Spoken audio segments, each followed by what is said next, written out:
Hey, what's up, everybody? This is going to be a special flashback tribute edition of Brian's Jerky Journey. So no particular episode, which, funny enough, the tribute is for an episode that kind of was a special episode in itself. So, it's been a very rough couple weeks. More so the last week. You know, try to stay upbeat and positive about things, like in light of what's been going on with this pandemic. It stinks to lose somebody or something important in life. And we kind of witnessed that firsthand as a nation on Friday, and I'm wearing the shirt today to remember the loss of Supreme Court Justice Ruth Bader Ginsburg, otherwise known as the notorious RBG. Played a big influence into me becoming who I say I am on the Instagram and Brian's Jerky Journey episodes, the notorious Brian G. I always go like this, say that I'm an original, the first version, one of a kind. And she was too. But that also translates into me and what makes me me. And it's tough to talk about right now because it's something that I've been expecting for quite a while. And it happened Monday. Well, it occurred Sunday and we realized Monday.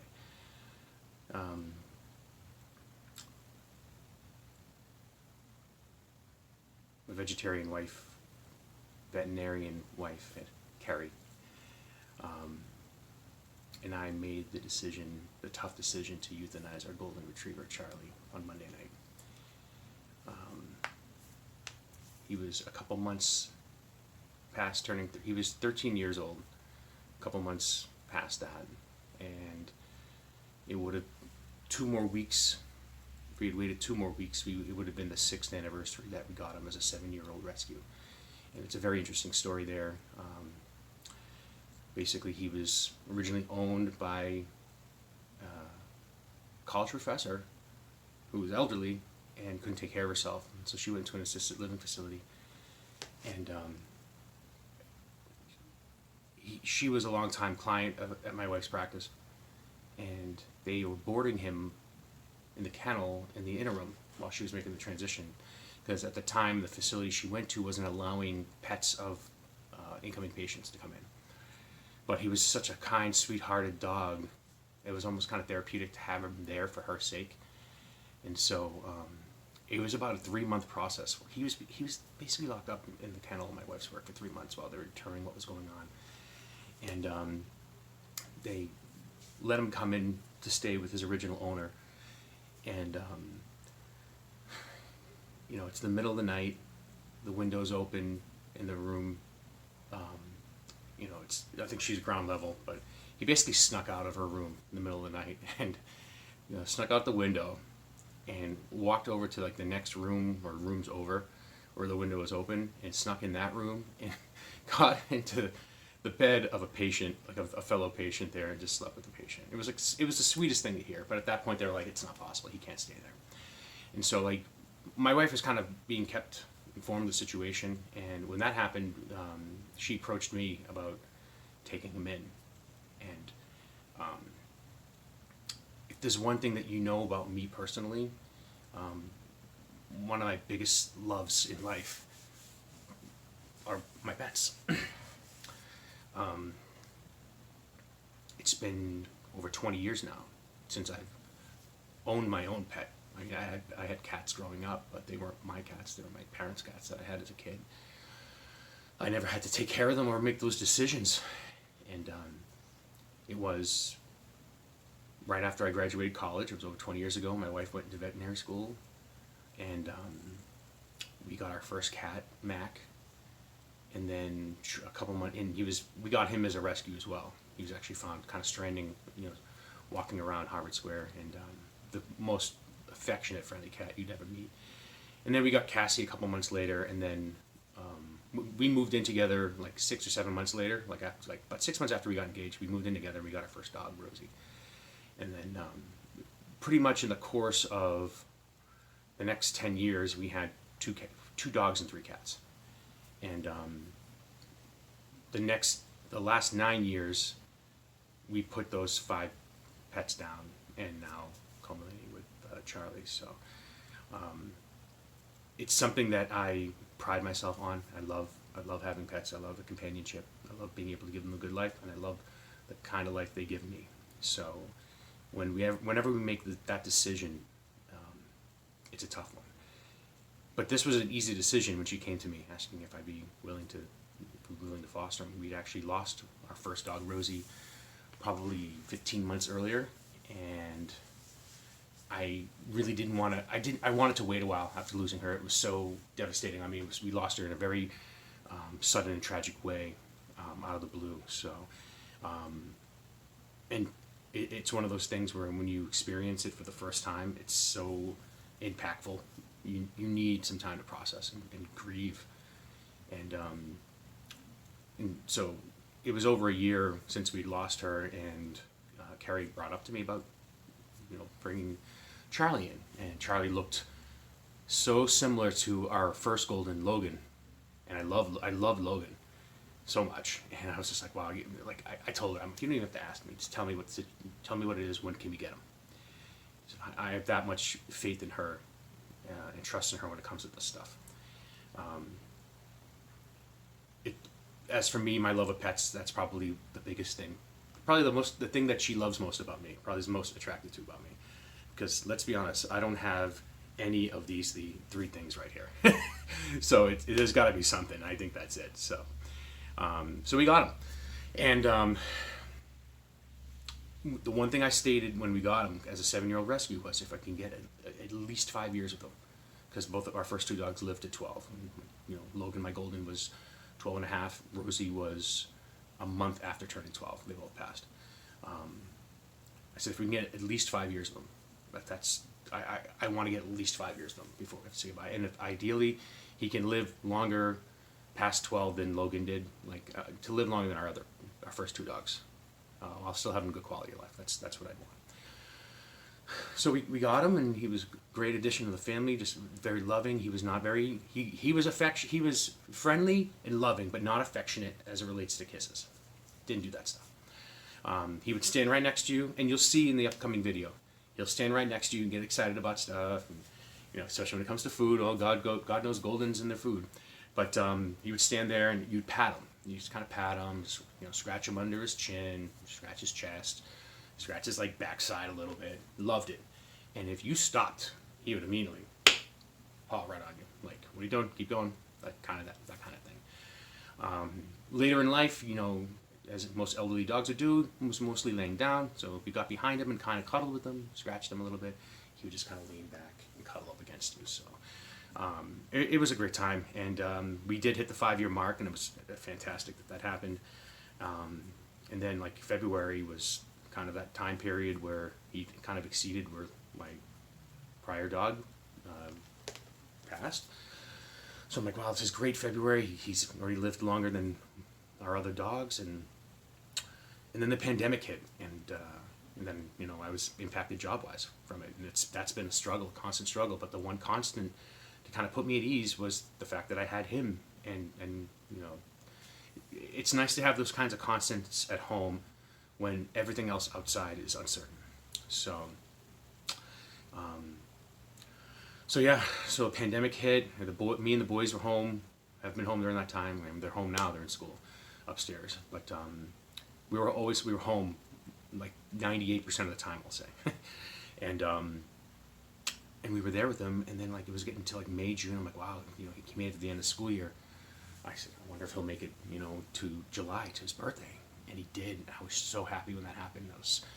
I just never had a dog live that long. And I was just very, and I'm sorry, I was very blessed that he had that life, that he had that good quality life in the back half.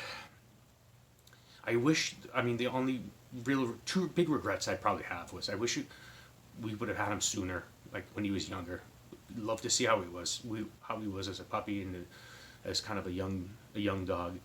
And then the other one obviously was if I can go back, and I wouldn't have had it been a situation where he was boarded for 3 months. I could have had a couple more months with him as a result of that.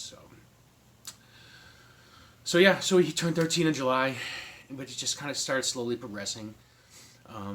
He would start, he had issues going upstairs.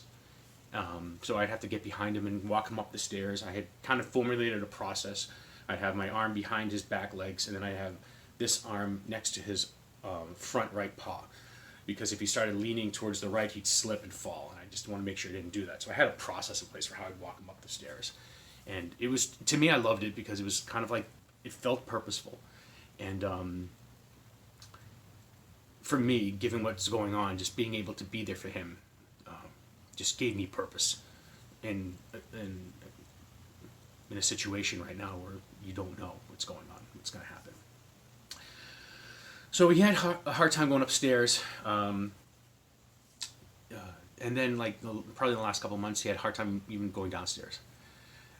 So I had to help him down in the front. We'd spent money a couple of years ago putting carpeting on our hardwood floor stairs so he can go upstairs, because he was, house is mostly hardwood floor, so he'd slip. So we spent a lot of time making those investments for him, and fortunately we've had those carpeted for a while. So so I had a hard time going downstairs towards the end. Because he couldn't even go downstairs at that time, he just started going to the bathroom on the porch, like pooping on the porch. I had to basically last month go out and pick it up, like with toilet paper, bring it into the bathroom, throw it in the toilet, hose down the porch. It was tough. It was really tough. There was one instance where he was waiting at the door after eating, and I was just putting dishes away, and he basically will just kind of scratch the door to say I need to go out. And I literally I heard him, literally drying my hands and then throwing the towel on the counter to go let him out. And as I go to turn around, I found that he had pooped, while standing, not even thinking about it. So that was a huge red flag. And I thought to myself, if ever was a situation where this becomes a norm, then it's not sustainable for him. It's not good quality of life. It's not a good way to end his life. And I said that was going to be when we knew it was time. And unfortunately, Sunday night was that time. It was Sunday night. We just watched the Patriots game, heartbreaking end. And I'm just watching the post game, and he's laying in the hallway. And pretty much the last couple of months, he would just lay in the same spot the whole day. And normally he would just kind of stay up for a little bit and then lay his head down really hard against the floor. And he was kind of at an angle in the hallway where he did it so hard that he hit his head so hard that he had a seizure. I basically was just kind of standing couldn't move in a sense. And he'd done that a couple months prior. He kind of slipped and fell in the hallway, and he looked scared. And he did this again. He was basically his neck was bent back. I thought he broke his neck, to be honest with you. And I'm checking him, and then Carrie was asleep, so I ran in to tell her what was going on. And she saw it, and as we were checking on him, we looked behind him and found that he'd actually, pardon my French, shit himself. And at that point, I was like, "This is it. This has to be it." Didn't move that at all overnight, and that morning, found that he did it again. I'm like, "That's it." So we spent the rest of that day on Monday. Fed him. Fortunately for us, he never lost his appetite. Still loved treats. Still ate when we fed him. We had to kind of change up what we gave him because he was losing teeth, but he ate well, and we had some deli roast beef left, and we just gave him roast beef the rest of the day. I didn't care at that point, and Carrie was totally fine with it. Let him be happy his last day, and my in-laws came up to watch the kids while we took him, and he was friendly with them. Loved seeing my in-laws. I loved seeing my parents. Just loved seeing people in general, and it was very tough. And being able to, I think it's harder now as a parent with older kids who are now beginning to get it. So seeing my 8 and 10-year-old just kind of come to grips with what's going on, and them acknowledging what's going on, it was very tough to see. Already tough enough with how I felt, how I have felt in the past. This was just like a whole new layer. And I mean, this was the third dog I put down, and sixth pet overall in the last 9 years I put down. So you think that it gets better, and it doesn't. It's just unique each and every time. So, and this is that's a reason why right there. So, yeah. So we took him to Carrie's work, and given what's going on with the pandemic, I mean, that sucks. The whole process for how to do it. I had to do it outside, couldn't be inside. She had to bring him in, set him up, sedate him while I waited outside, and then I went out to the side. They brought him out, and I mean, he's sedated, but it was the most peaceful I've seen him in quite a long time. And I almost am happy that he was sedated for that, because I just feel that to see the look in his eyes while it was happening, I've seen it in the past. Like, Logan was suffering. He basically had some sort of massive rupture in his spleen, and I mean, that was the assumption. And he was had a hard time breathing, and we had to do it just to put him out of his misery. And it was tough to see that. I missed that in this case, but I saw him, and it was just so powerful, so peaceful. It's really...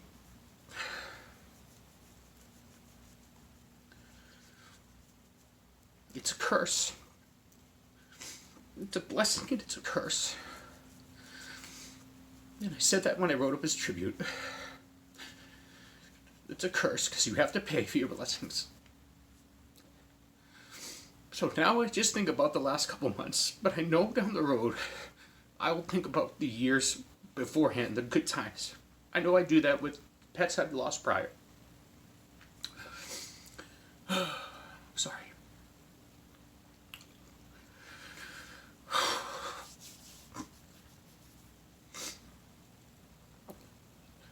For me, it's never the end. I know people who have a dog, and then, I don't know if it's because they get a dog before kids, and then they lose the dog, and they have kids, and they don't do it again. That's not me. I will always have more than one dog, because there's no better way to carry on the memory of a dog you lost by taking on another dog to give them the same quality of life that you gave the prior dog. And this was so unique because I was taking a dog on to replace my first, to carry on the legacy of my first, but coming in midway through his life. So it's like for a whole different reason. And it's for this reason that we will get another dog, because we have one now, who's Clarabelle, who's so attached to him. And I can sense the loneliness. Like she feels lonely and not having that around her. So we're doing it for her sake. We're doing it for our sake. We're doing it for our kids' sake. But it's been a tough week, like I said. And this has been a long, dredging out video, and I apologize. I'm basically going to show you a 5-minute video of me doing a review with Charlie and Clarabelle.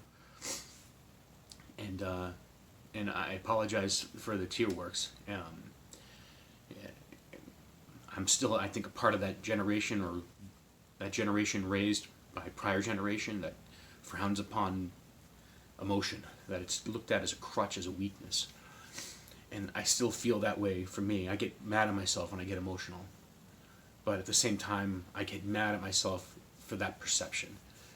So I get angry easily, I think, having to do with my heritage. We joke around about that.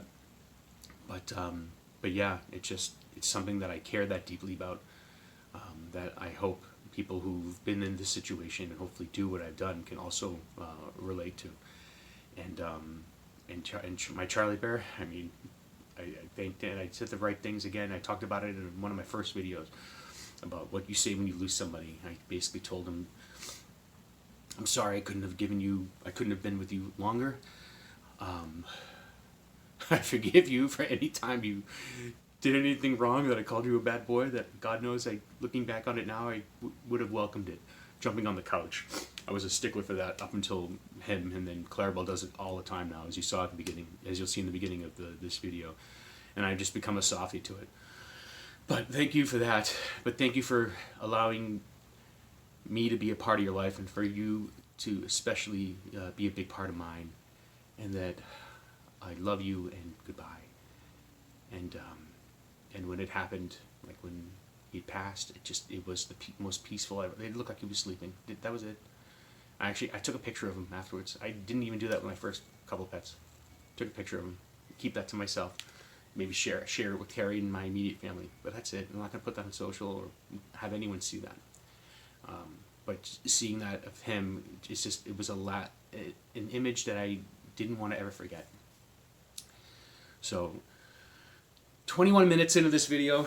Didn't mean for it to be this long. I apologize. I know that was a big stickler with my videos in the past, but I kind of hope you understand, given the reasoning why I did that, as a remembrance to my Charlie Bear in the summertime when shaved, my puppy Check. Then, my dog Charlie. So, yeah. So check out this video right here talking about Charlie and Clarabelle in their review of a particular product, and in much more cluttered times compared to now. But check out the video, and yeah, thank you for everything, Charlie. I love you, buddy. I'll see you when I see you.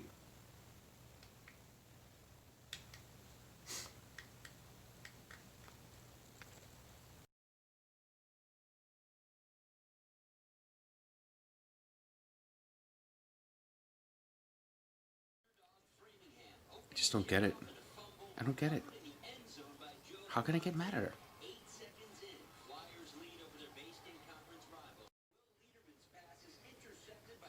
It's a good thing you're cute.